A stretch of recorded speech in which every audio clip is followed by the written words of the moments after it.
राजापुर नाम के गांव में मनोज अपनी पत्नी रेखा और एक बेटा सोमेश के साथ रहता था। मनोज के घर के हालात बहुत ही खराब थे। मनोज और रेखा दोनों खेतों में मजदूरी करते थे। गांव में हर किसी की शुरुआत भजन से होती और रात भी भजन से ही होता। मनोज बहुत ही सुंदर भजन गाता था। वो सिर्फ भजन ही नहीं, कई प्रकार के गाने भी गाता था। वो अलग अलग प्रकार के गाने भी बनाता था और दिन भर मजदूरी करते करते गाना गाता रहता था, जिससे उसका दिन बहुत अच्छा गुजरता। वो गरीब थे लेकिन मन से बहुत ही प्रसन्न थे। एक दिन रामू, जो मनोज के साथ खेतों में काम कर रहा था, वो मनोज से, अरे मनोज भाई, आज आप कोई अच्छा सा भजन या कोई गीत सुना दो। आज बड़ा उदास लग रहा है। अरे रामू भाई, सब कुछ ठीक तो है ना? कोई बात है क्या? अरे नहीं नहीं, ऐसी कोई बात नहीं, लेकिन न जाने आज क्यों थोड़ा सा उदास लग रहा है। एक बार तुम्हारा गाना सुन लूं तो मेरी सेहत अच्छी हो जाएगी। गांव में जब भी कोई उदास हो तो मनोज उन्हें गाना सुनाकर प्रसन्न कर देता, जिससे उनका दिल खुश हो जाता था। ऐसे ही दिन बीत रहे थे। एक दिन रामू का भतीजा सुभाष गांव में आता है और वो मनोज को गाना गाते सुन लेता है। सुभाष ने अभी अभी अपनी इंजीनियरिंग कंप्लीट की थी। सुभाष बहुत ही ज्यादा होशियार लड़का था। टेक्नोलॉजी का इस्तेमाल करना उसे अच्छे से आता था। एक दिन वो मनोज को गाना गाते सुन लेता है कि तभी वो मन ही मन, अरे ये मामा जी तो बहुत ही अच्छा गाना गाते हैं। मैं तो खुद हैरान हूँ इस बात से कि कोई इतना सुंदर गाना भला कैसे गा सकता है, वो भी बिना किसी से सीखे। अगर मैं ये इनका बनाया गाना YouTube पर अपलोड कर दूं और इसमें कुछ इनोवेटिव ऐड कर दूं, तो अगर ये गाना चल पड़ा तो मुझे बहुत पैसा मिलेगा। अब शाम के समय सुभाष मनोज के पास आकर, अरे मामा जी, मैं चाहता था कि अगर मैं आपका गाना रिकॉर्ड करके YouTube पर अपलोड कर दूं तो? हाँ, अगर आपको कोई एतराज नहीं होगा तो।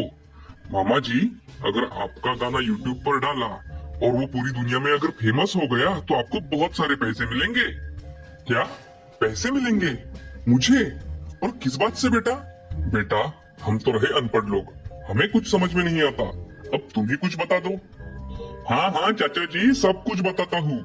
देखिए, अगर मैं आपका वीडियो रिकॉर्ड करूँ और उसे इंटरनेट के जरिए फेसबुक या यूट्यूब पर डाल दूं, तो उसे बहुत सारे लोग देखेंगे। अगर वो गाना फेमस हो गया तो आपको ढेर सारे पैसे मिल सकते हैं।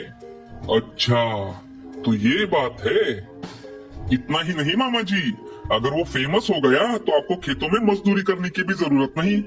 आप बेटों को अच्छे से पढ़ा पाओगे। सुभाष की बातें सुनकर मनोज ने हाँ कर दिया और उस दिन से जब भी मनोज गाना गाता तो सुभाष उसकी अलग अलग वीडियो ऑडियो रिकॉर्डिंग करता और फिर उसे एडिट कर यूट्यूब, फेसबुक पर अपलोड करने लगा। सुभाष ने बहुत ही कम समय में मनोज के कई सारे वीडियोस बना लिए और शहर चला गया। मनोज का गाना इतना ज्यादा अट्रैक्ट करने वाला था कि हर कोई उसे पसंद करने लगा।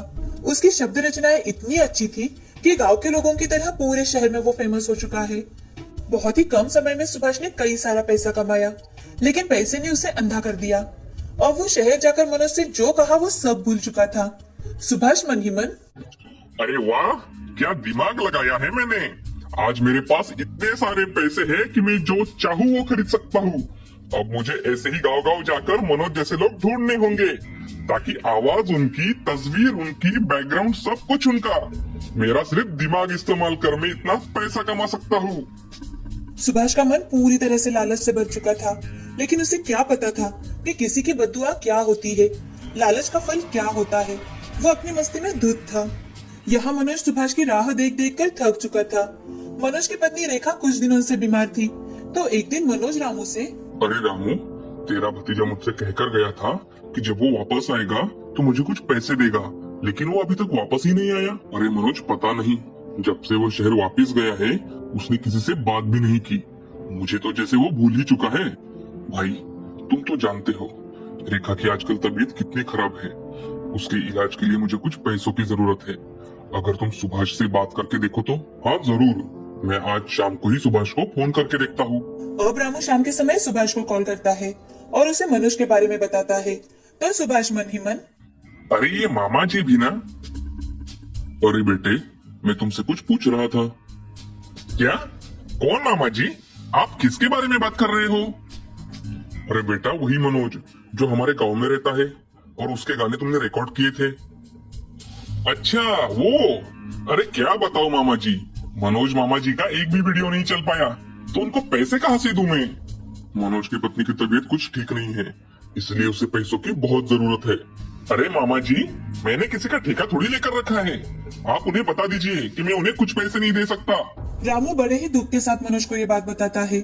लेकिन उसी दौरान गांव का एक लड़का जो शहर में पढ़ने गया था, वो भागते हुए मनोज से मिलने आता है और मनोज से चाचा जी, क्या कमाल का गाना गाया है आपने। मैं तो बता ही नहीं सकता, कितने फेमस हो चुके हैं आप। लड़के की बात सुनकर रामू और मनोज दोनों एक दूसरे की ओर देखने लगते हैं। उन्हें समझ में आ चुका था कि सुभाष उन सबसे झूठ बोल रहा है। अब गांव के सभी बड़े बुजुर्ग लोग बैठकर टीवी न्यूज वालों को अपने गांव में बुलाने का सोचते हैं। अब टीवी न्यूज वाले लोग बड़े ही खूबी के साथ सुभाष का असली चेहरा सबके सामने लाते हैं। न्यूज पर अपने आप को देखकर सुभाष भागते हुए मनोज के पास जाता है और उससे माफी मांगता है और अपने कमाए पैसों में से कुछ पैसे मनोज को दे देता है। और इतना ही नहीं, हर महीने 50,000 रुपए देने का वादा करता है।